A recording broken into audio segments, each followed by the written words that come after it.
Magandang araw po sa'yo, ni at sa mga tagapakinig dito sa inyong channel. Ako nga pala si Eileen, hindi ko tunay na pangalan. At isa akong doktora. Bata pa ako kumpara sa karamihan ng kasamahan ko sa ospital. Sila ay nasa 40s to 50s na. Ako naman 38 years old na rin. Wala akong asawa at mga anak. Kahit boyfriend nga hindi ako nagkaroon dahil naging busy ako sa aking propesyon. Patay na ang papa ko. Ang mama ko naman ay may sariling flower shop sa probinsya namin. Paminsan-minsan kapag nagkakaroon ng oras ay dumadalaw ako sa kanya. Nag-iisa kasi akong anak at marapat lamang na kumustahin ko siya paminsan-minsan kahit na malakas pa rin siya. Madalas din niyang tanungin sa akin kung kailan ako mag-aasawa. Kung tutuusin daw, ay sobra na ako sa edad para mag-asawa. Gusto naman daw niyang ma-experience na magkaroon ng apo. Nagtatrabaho ako sa isang public hospital. Minsan, kulang ang gamit. Minsan, kulang ang tulog namin. Pero kahit ganun, mahal ko ang trabaho ko. Doon ko nararamdaman na may silbi ako. Sa dami ng tao sa ospital, normal lang na makilala mo ang kasama mo sa duty.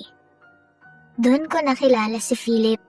Isa siyang nurse sa ward na madalas kong i-assign ng mga pasyente. Unang tingin ko pa lang sa kanya, napansin ko na agad na maayos siya kumilos. Hindi siya yung tipong bara-bara. Tahimik lang siya pero alam niya ang ginagawa niya. Sa totoo lang, hindi ko agad alam ang edad niya. Kung titingnan mo siya, parang nasa early 40s lang. Maayos manamit, laging planchado ang uniforme. At malinis tingnan. Pero nalaman ko rin kalaunan na 50 mahigit na pala siya.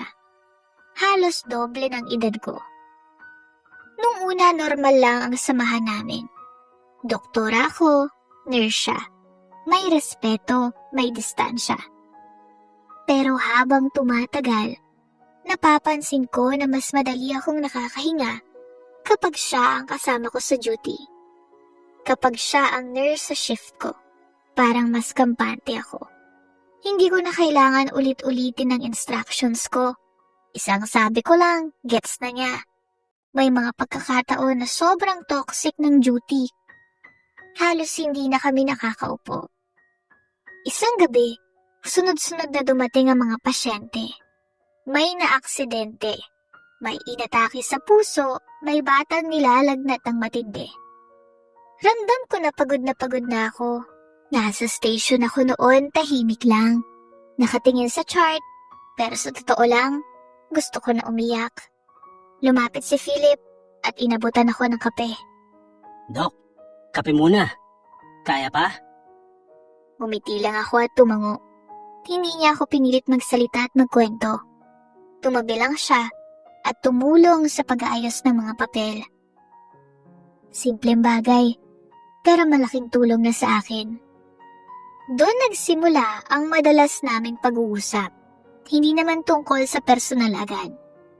Minsan tungkol sa pasyente, minsan tungkol sa sistema ng ospital.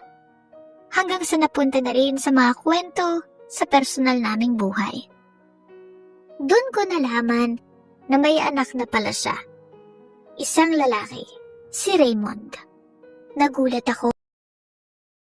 Akala ko, single siya. Hindi naman siya nagsusuot ng singsing at hindi rin siya masyadong nagkukwento tungkol sa pamilya niya. Pero hindi naman siya mayabang o nagtatago. Tahimik lang talaga. College na ang anak ko. Minsan, dinadalaw niya ako dito. Hindi ko alam kung bakit. Pero parang may kirot sa puso ko nung narinig ko yun. Siguro dahil doon ko mas naramdaman ang layo ng edad namin. Ako, nagsisimula pa lang sa karir ko. Siya, may anak ng halos kaedad ko na rin siguro. Pero kahit ganon, hindi nagbago ang pakikitungo niya sa akin. Pareho pa rin. Marespeto, maasikaso, at laging handang tumulong. Hindi siya yung tipong malandi o may ibang pakay. Wala siyang sinasabi na hindi dapat. At siguro, doon din ako mas naging kampante sa pagiging simple niya. Isang hapon medyo hindi ganoon kabisi ang ward. Nasa station ako at nag-check ng results. Lumapit si Philip. Doc, nandito pala si Raymond. Pinuntahan ako. Hindi ko alam kung bakit bigla akong kinabahan. Parang may parte sa akin na gusto ko siyang makita. Siguro dahil ilang beses ko na rin narinig ang pangalan niya.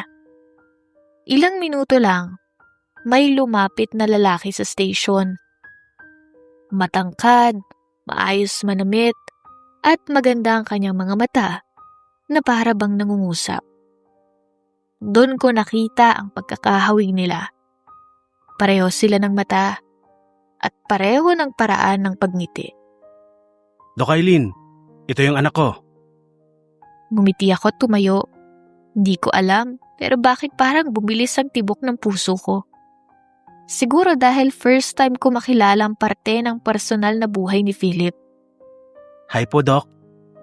Sabi ni Raymond. Magalang ang boses niya. Eileen nga pala. Nice to meet you, Raymond. Pagkasabi ko noon, parang may ibang pakiramdam sa puso ko. Hindi ko maipaliwanag. Parang tumibok ang puso ko na hindi ko inaasahan. Akala ko kasi hanggang kay Philip lang ang magiging espesyal sa akin sa ospital na yon. Pero nung nakita ko si Raymond, may nagbago. Nag-usap lang kami sandali noon. Simple lang. Tinanong niya kung matagal na raw ba ako sa ospital. Sabi ko, ilang taon pa lang. Siya naman, nagkukwento na kakagraduate lang niya at naghahanap ng work. Magaan siyang kausap. Hindi siya mayabang, hindi rin siya suplado. May respeto siya. Lalo na sa tatay niya. Pag-alis niya, hindi ko alam kung bakit napapangiti akong mag-isa. At napansin ni Philip iyon. Parang good mood ka, Doc, ah. Biro niya. Ngumiti lang ako at nagkunwari na busy. Pero sa totoo lang, iniisip ko pa rin si Raymond. Ang weird. Sanay ako na ako ang mas bata sa mga nakakasalamuha ko. Pero ngayon ako ang mas matanda. Ilang taon din ang agwat ng edad namin. Sinabi ko sa sarili ko, huwag bigyan ng kahulugan, baka crush lang at lilipas din. Pero hindi pala ganun kadali. Ilang araw ang lumipas, nag-message si Raymond sa akin. Sa social media. Hindi ko alam kung paano niya nahanap ang account ko. Siguro, tinanong niya ang tatay niya. Simple lang ang message niya. Hi, Doc. Thank you po ulit. Nice meeting you. Doon na nagsimula ang pag-uusap namin. Una, casual lang. Kumusta? Anong ginagawa? Hanggang sa naging madalas na. Minsan, sabay pa kaming nag-online sa gabi. Doon ko mas nakilala si Raymond. Mahilig siya sa music, mahilig sa road trip, at close siya sa tatay niya. Unti-unti, hinahanap-hanap ko ang mga chat niya. Kapag hindi siya nagre-reply, parang may kulang sa araw ko. Doon ko naamin sa sarili ko na hindi na iyon simpleng crush. Mukhang tinamaan ako sa anak ng katrabaho ko. Pero alam kong alanganin kami dahil si Raymond ay 21 years old lang, samantalang ako, pa-40 na.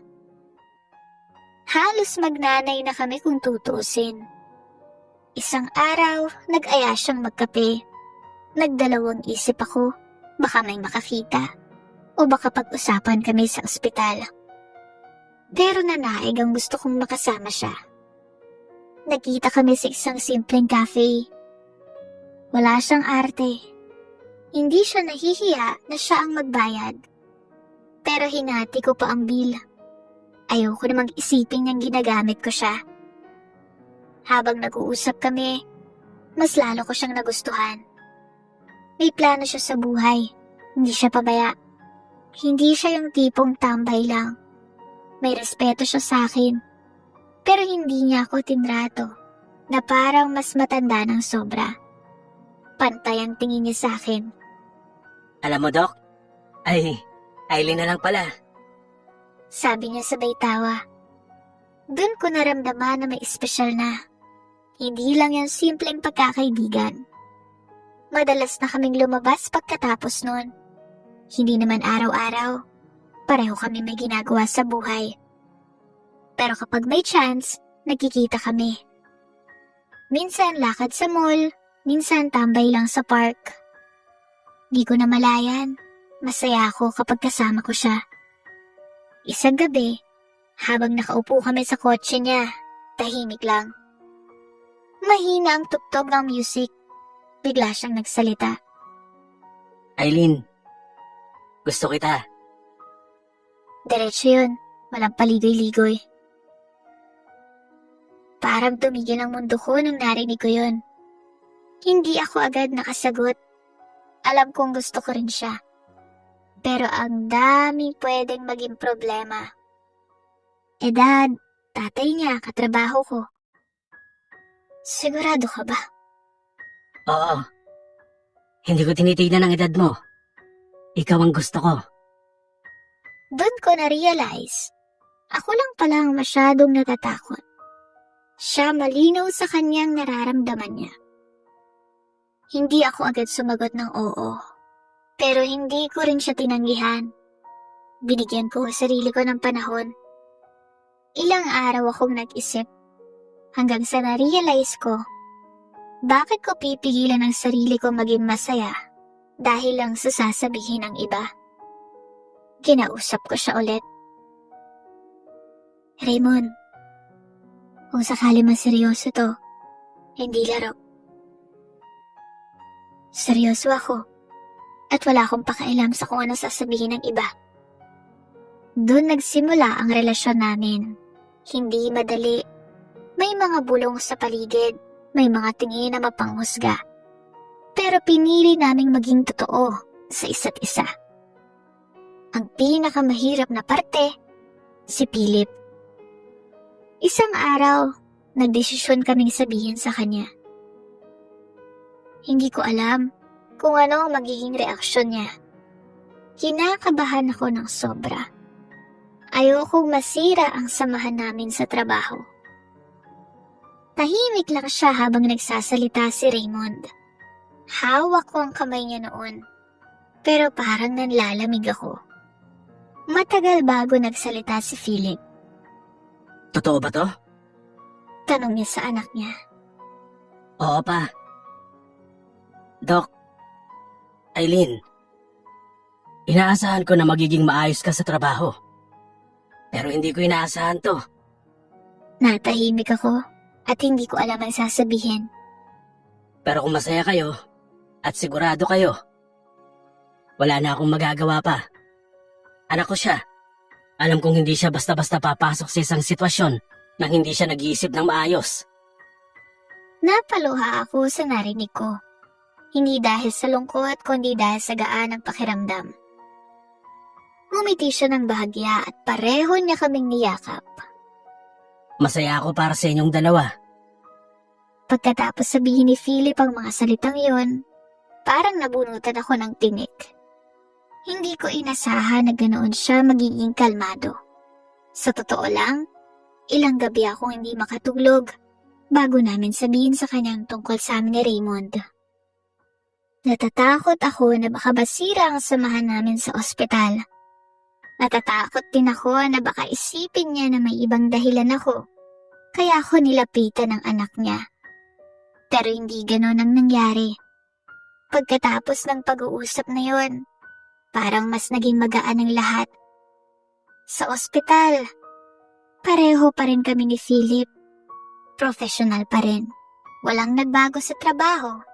Kung may nagbago man, siguro mas naging open na kami sa isa't isa. Minsan, binibiro niya ako. Doc, ikaw nang bahala sa anak ko ha. Philip, kayo rin. Kayo nang bahala sa akin. Unti-unti, Hindi ko na lang siya basta katrabaho. Hindi na lang siya basta tatay ng boyfriend ko. Naging kaibigan ko na rin siya. Minsan sabay kaming kumakain sa kantin. Minsan, nagkukwento siya tungkol kay Raymond nung bata pa ito. Doon ko mas nakilala ang lalaking minahal ko. Lumipas ang ilang taon, hindi naging madali ang relasyon namin ni Raymond. May mga pagkakataon na pinag-uusapan pa rin ng ibang tao ang age gap namin. May mga nagtataka, may mga nagbubulungan, pero natutunan ko na wag na lang pansinin. Ang mahalaga, masaya kami at wala kaming tinatapakang tao. At higit sa lahat, tanggap ni Philip ang relasyon namin. Isang gabi nag-propose si Raymond sa akin. Simple lang. Nasa bahay lang kami ni Philip noon. Nag-dinner kami na parang normal lang na araw. Pagkatapos kumain, bigla siyang tumayo at kinuha ang maliit na kahon mula sa bulsa niya. Hindi ko inaasahan. Napatakip ako ng bibig ko. Aileen, gusto kong makasama ka habang buhay. Hindi ko iniisip ang edad. Hindi ko iniisip ang sasabihin ng iba. Ikaw ang gusto kong makasama sa pagtanda. Will you marry me? Naluha ako. Hindi dahil sa gulat, kundi dahil alam kong totoo siya. Sumagot ako ng oo. Masaya si Philip. Kita ko sa mga mata niya na kampante siya. Hindi siya tutol. Hindi siya nagdadalawang isip. Para bang tanggap na tanggap niya. Hindi lang bilang nobya ng anak niya, kundi bilang parte na ng pamilya nila. Hindi naging engrande ang kasal namin. Ayoko rin naman ng sobrang bongga. Simple lang sa simbahan. Si mama, ilang kamag-anak, ilang kaibigan, at mga malalapit na tao sa amin. May ilan din akong katrabaho sa ospital na dumalo. Habang naglalakad ako sa aisle, hindi ko maiwasan isipin lahat ng nangyari. Mula sa pagiging doktora sa public hospital, sa pagpapakilala ko kay Philip, hanggang sa pag-ibig ko kay Raymond, parang ang bilis ng lahat. Pero bawat hakbang sigurado ako. Nang magpalitan kami ng vows, ramdam ko ang bigat at saya ng pangako. Hindi lang ito tungkol sa pagmamahal. Tungkol din to sa pagtanggap, sa pag-unawa at pagpili araw-araw. Pagkatapos ng kasal, nagdesisyon kami ni Raymond na bumili ng bahay. Pareho kaming may ipon. Ako, dahil sa ilang taon ko sa trabaho. Siya naman dahil nagsumikap siya sa karir niya bilang isang manager ng hotel. Hindi kami umasa kahit kanino, pinag-ipunan namin yon. Nakahanap kami ng malaking bahay sa tahimik na lugar. May maliit na garden sa harap at may sapat na kwarto para sa magiging pamilya namin balang araw. Nung una ko tong makita, na-imagine ko agad ang magiging buhay namin doon. Simple pero masaya. Habang inaayos namin ang mga gamit, napansin kong tahimik si Raymond. Parang may iniisip siya. Anong iniisip mo? Aileen, may gusto sana akong sabihin eh. Kinabahan ako bigla at akala ko may problema. Ayoko mawalay kay Papa. Sanay na ako nakasama siya. Simula bata pa ako, kaming dalawa na lang halos. Ayoko naman na mag-isa siya. Doon ko naintindihan ang gusto niyang sabihin. Hindi niya kayang iwan ang tatay niya sa lumang bahay. Hindi dahil sa obligasyon lang, kundi dahil mahal niya ito. Hindi ako nag-isip ng matagal. Sa totoo lang, bago pa niya sabihin yon, naisip ko na rin si Philip. Sino ang kasama niya? Hindi ko kayang isipin na mag-isa siya. Para sa akin, hindi na siya ibang tao. Hindi na lang siya tatay ng asawa ko. Kaibigan ko na rin siya. Ayos lang, kaibigan ko rin ang papa mo. At ang mga taong mahalaga at mahal mo ay parte na rin ng buhay ko. Simula nang tumira kami sa isang bahay, mas lalo kong nakilala si Tito Philip. Hindi lang bilang nurse, hindi lang bilang tatay ni Raymond, kundi bilang tao sa kanyang pamilya. Sa totoo lang, medyo nanibago ako. Siyempre, bagong kasal kami ni Raymond. Iba pa rin sa pakiramdam na may kasama kayong mas patanda sa bahay. Pero ilang araw pa lang lumipas, nawala agad ang pagkailang. Si Philip mismong nagtanggal ng gap sa pagitan namin. Unang linggo pa lang namin sa bagong bahay, maaga na siyang nagigising. Mas maaga pa sa amin ni Raymond. Isang umaga, nagising ako dahil may naaamoy ako niluluto. Paglabas ko ng kwarto, nakikita ko siya sa kusina. Naka-apron pa. Doc, Aileen pala. Mag-almusal muna kayo bago pumasok. Napatigil ako sandali. Hindi ko inaasahan na siya pang maghahanda para sa amin. Dapat nga, akong mag-adjust bilang bagong may bahay. Pero parang natural lang sa kanyang mag-asikaso. Hindi na ho sana kayo nag-abala. Walang abala doon. Sanay naman ako. At totoo nga, sanay siya sa gawaing bahay. Maayos siya kumilos. Habang tumatagal, napapansin ko ang maliit na bagay na ginagawa niya. Kapag alam niyang pagod ako sa duty, hindi na niya ako hinahayaan maghugas ng pinggan. Minsan, pagka-uwi ko, nakahanda na ang pagkain.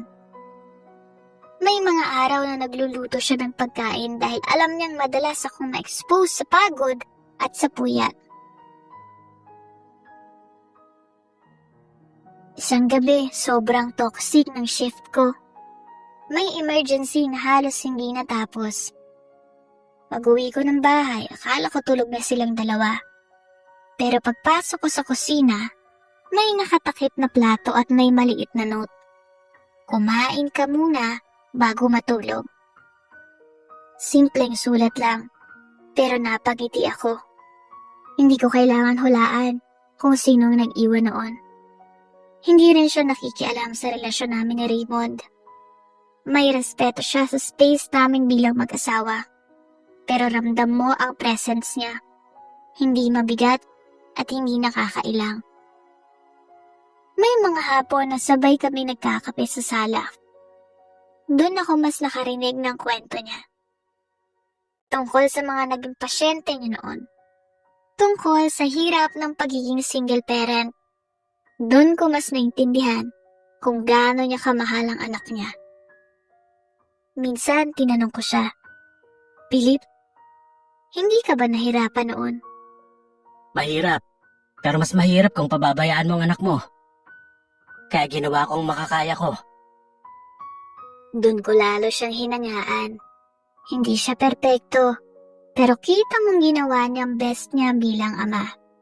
Siguro, kaya ganon din si Raymond. Responsable at may malasakit. May isang araw na maaga akong umuwi dahil half day lang ang duty ko. Pagpasok ko ng bahay, nakita ko si Philip sa garden. Inaayos niya ang mga halaman. Nakataas ang manggas ng polo niya at pawis na pawis.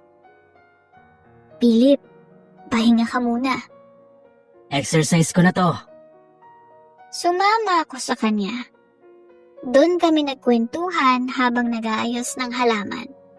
Doon ko na-realize na hindi ko na siya tinitingnan bilang biyenan lang. Parang tatay na rin siya sa bahay. May respeto, oo. Pero may lambing na rin. Minsan nga nagbibiro si Raymond. Mas kampi ka na yata kay Papa kaysa sa akin eh. Siyempre, mabait siya sa akin eh. Tatawa lang silang dalawa. Sa paglipas ng mga araw, mas naging natural ang lahat. May sistema na ang bahay. Si Raymond, sa work niya, ako sa ospital. Si Tito Philip naman, minsan may duty pa rin. Minsan day off. Pero kapag sabay-sabay kaming wala, parang simpleng pamilya lang kami. May mga weekend na siya ang nagluluto ng paborito ni Raymond. May mga gabi naman na ako ang nagtatry ng bagong recipe. Hindi niya ako pinupuna kung may mali. maayos niyang ituturo. Hindi rin siya yung tipong tahimik lang sa sulok, may sense of humor siya. May mga kwento siyang nakakatawa tungkol sa mga kalokohan ni Raymond noon. Minsan napapaisip ako, buti na lang, pumayag ako na isama siya sa bahay. Kung tutuusin, pwede naman kaming dalawa lang ni Raymond. Mas simple sana at mas private, pero ibang saya na may mas nakakatanda kang kasama. May nagbibigay ng payo kahit hindi mo hinihingi. May nag-aalala kapag gabi na at wala ka pa. May isang pagkakataon na nagkasakit ako. Simpleng trangkaso lang, pero mataas ang lagnat ko. Si Raymond, nag-aalala, pero hindi marunong mag-asikaso ng ganoon. Si Philip ang kumilos. Siya ang nag-check ng temperature ko. Siya ang nag-abot ng gamot. Siya ang nagpaalala kay Raymond na painumin ako ng tubig. Habang nakahiga ako, naisip ko, ang swerte ko, hindi lahat ng babae komportable sa biyenan. Hindi lahat nagiging kaibigan ng tatay ng asawa. Sa araw-araw na magkasama kami sa iisang bubong, mas nakita ko ang pagiging maasikaso niya. Hindi niya kailangan magpakitang gilas.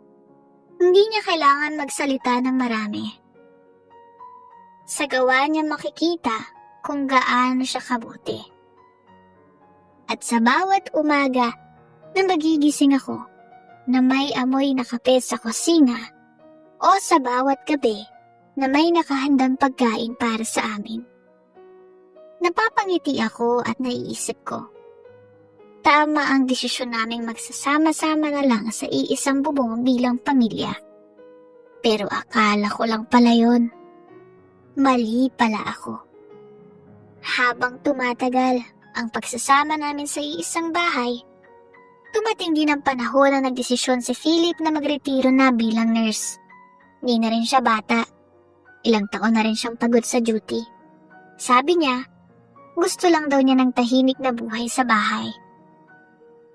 Hindi ko siya masisisi. Nakikita ko kung gaano siya nagsakripisyo noon. Kaya sinuportahan namin siya ni Raymond. Sabi nga namin, panahon na para siya naman ang magpahinga. Kasabay noon, nagbago rin ang trabaho ni Raymond. Nakakuha siya ng opportunity bilang restaurant manager sa barko.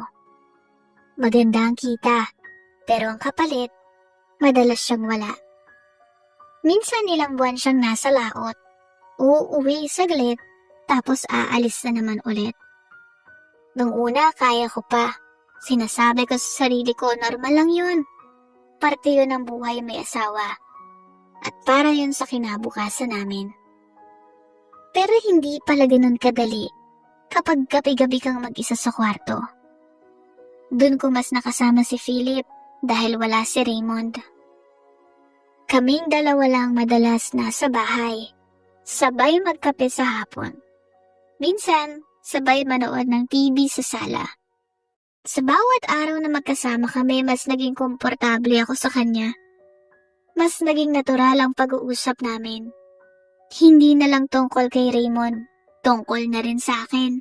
Sa pagod ko sa ospital, sa lungkot ko kapag wala ang asawa ko. Siya ang nagtitimpla ng tsaa kapag pagod ako na dapat ang asawa ko ang gumagawa. May mga gabi na hindi ako makatulog. Lalabas ako ng kwarto para uminom ng tubig at makikita ko siyang gising pa. Nagbabasa o nanonood ng mahina lang ang volume. Oh, hindi ka pa ba inaantok? Hindi pa. Minsan tatabi lang ako sa sofa. Hindi kami nag-uusap ng matagal, pero sapat na yung may kasama. Paulit-ulit kong sinasabi sa sarili ko, tatay siya ng asawa mo. Pero habang tumatagal, mas lalo kong nararamdaman na mahal ko na siya. Isang gabi, hindi ko na kinaya. Kagagaling ko lang sa trabaho. Pagod ako, pero mas pagod ang isipan ko. Nasa sala siya, tahimik na nakaupo. Umupo ako sa harap niya. Philip, Tawag ko sa kanya. Nanginginig ang boses ko that time. Bakit? May sasabihin ako. Naramdaman niyang seryoso ako. Kaya naman tumingin siya sa akin Huwag mo nang ituloy kung ano man yan. na parang alam na niya. Pero nagsalita pa rin ako. Hindi ko na alam ang nararamdaman ko. Pero alam ko na hindi nito tama. Hindi ko alam kung kailan nagsimula. Pero hinahanap-hanap na kita. Kapag wala ka sa bahay, parang may kulang. Aileen, itigil mo yan. Anak ko ang asawa mo. Alam ko, Hindi ko kayang saktan si Raymond. Lahat ng ginawa ko sa buhay ko, para sa kanya. Ayokong sirain yon. wala ba talaga? Wala ka ba talagang naramdaman sa akin? Hindi siya sumagot. Doon ako mas nasaktan. Hindi dahil sa sinabi niyang wala, kundi dahil sa hindi siya makasagot. Hinawakan ko ang kamay niya. Tingnan mo ako. Tumingin siya. At sa mata niya, hindi ko nakita ang galit at hindi niya ako tinulak. Dahan-dahan nilapitan ko siya at hinalikan. Naghintay ako na itulak niya ako palayo. Naghintay ako na sabihin niyang mali ang ginawa ko pero hindi niya ginawa. Niyakap niya ako ng maigpit.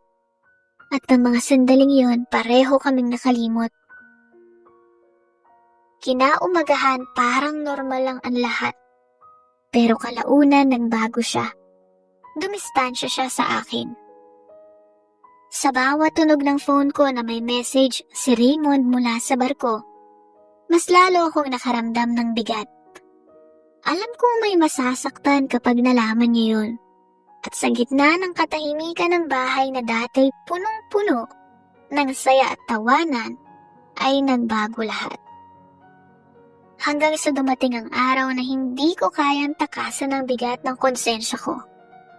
Isang hapon tinawag ako ng Philip sa garden. Doon kami madalas mag-usap noon. Pero that time iba ang pakiramdam ko. Di ako makatingin sa kanya ng diretsyo. Aileen, mali yun. Di ako sumagot agad. Alam ko naman yun. Pero mas masakit marinig yun mula sa kanya. Ayokong saktan ng anak ko. Hindi ko kayang dalhin ito habang buhay na parang wala lang. Hindi ko rin gusto na masaktan siya. Sagot ko pero mahina ang boses ko. Pero masasaktan siya kapag nalaman niya. At ayokong maglihim sa anak ko. Nakikiusap ako sa'yo. Lubayan mo na ako. Tigilan na natin ito. Wala nang susunod pa. Huwag mo na akong lalapitan. Huwag mo na akong kakausapin ng ganon. Tapusin na natin habang kaya pa. Tumango ako kahit masakit. Simula noon, mas lalo siyang umiwas. Hindi ko alam kung kailan niya sinabi ang lahat sa anak niya. Pero isang gabi, tumawag si Raymond sa akin. Iba ang tono ng boses niya. Mabigat at galit. Anong ginawa mo? Anong ibig mo sabihin? Tanong ko kahit alam ko ng sagot. Tumawag si Papa. Inamin niya ang lahat. Aileen, totoo ba? Hindi ako nakapagsalita agad. Naririnig ko ang paghinga niya sa kabilang linya. Sumagot ka. Oo, totoo. Ilang segundong lumipas na walang nagsasalita sa amin. Paano mo nagawa sa akin to? At sa tatay ko pa talaga? Wala akong maipaliwanag. Wala akong dahilan na sapat at hindi ko maipagtanggol ang sarili ko. Pasensya ka na. Sabi ko pero alam kong kulang yun. Hindi sapat ang sorry lang. 2 taong pinagkatiwalaan kong gumawa nito sa akin. Ang sakit-sakit, Aileen. Umiyak ako. Pero hindi ko siya narinig na umiyak. Maghiwalay na tayo. Raymond, pakinggan mo muna ako. Wala na akong gustong marinig. Kapag pumunta ako dyan, kukunin ko ang mga gamit ko. Naputo lang tawag at naiwan akong nakaupo sa sahig hawak ang phone ko. Pagkalipas ng ilang araw, umuwi siya. Di siya tumingin sa akin. Dumiretso siya sa kwarto at nag-impake. Sinubukan kong kausapin siya pero umiwas siya. Please, Tumigil ka na, Aileen. Masakit na nga eh. Huwag mo nang dagdagan. lumabas siya ng bahay, dala ang mga gamit niya at hindi na lumingon. Naiwan kaming dalawa ni Philip sa bahay. Hindi na rin kami nag-usap ng matagal. Alam kong siya ang nagsabi kay Raymond dahil ayaw niyang itago. Ayaw niyang patagalin ang kasinungalingan. Galit ako noon sa kanya, pero mas galit ako sa sarili ko. Ilang linggong lumipas, napansin kong lalo siyang nananahimik. Madalas siyang nakaupo lang. Tahimik, parang may iniisip palagi. Minsan parang naghahabol siya ng paghinga. Pero kapag tinanong ko, sinasabi niyang pagod lang. Isang umaga narinig kong malakas na pagbagsak sa sala. Paglabas ko, nakita ko siyang nakahandusay sa sahig. Namumutla siya at nahihirapang huminga. Philip! Sigaw ko habang lumuluhod sa tabi niya. Nanginginig ako habang tumatawag ng ambulansya. Huwag. Pero hindi niya natapos ang salita. Tinawagan ko ang ambulansya at dinala ko siya sa ospital kung saan ako nagtatrabaho. Habang nasa ER siya, nanginginig ang kamay ko. Ako ang doktora pero wala akong magawa bilang pamilya. Hanggang sa lumabas ang resulta, atake sa puso. Ilang oras siyang nasa ICU pero hindi na niya kinaya.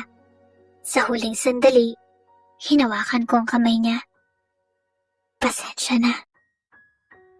Bulong ko. Nawala si Philip. Dala ang bigat ng kasalanan namin. Naiwan ako mag-isa sa bahay. Nawalan ako ng asawa at nawalan din ako ng taong minsan kong tinuring na kaibigan at sandalan. Siya realize na may mga desisyon na isang saglit lang ginagawa pero panghabang buhay ang kapalit. Sa ngayon, masaya naman ako sa buhay. Nagkaroon ako ng bagong karelasyon. Nagpakasal muli matapos ang annulment namin ni Raymond at nagkaanak kami ng isa. Wala na akong naging balita kay Raymond mula noon. Ilang beses ko lang siyang nakita, nung libing ni Philip at sa annulment namin. After noon, wala na. Siguro tuluyan na niyang isinara ang pahina ng masakit naming nakaraan. Hanggang dito na lang po ang aking kwento. Sana po ay nagustuhan ito ng inyong mga listeners. More power po sa inyong channel and God bless po. Sana po ay nagustuhan niyo ang ating kwento ngayong araw.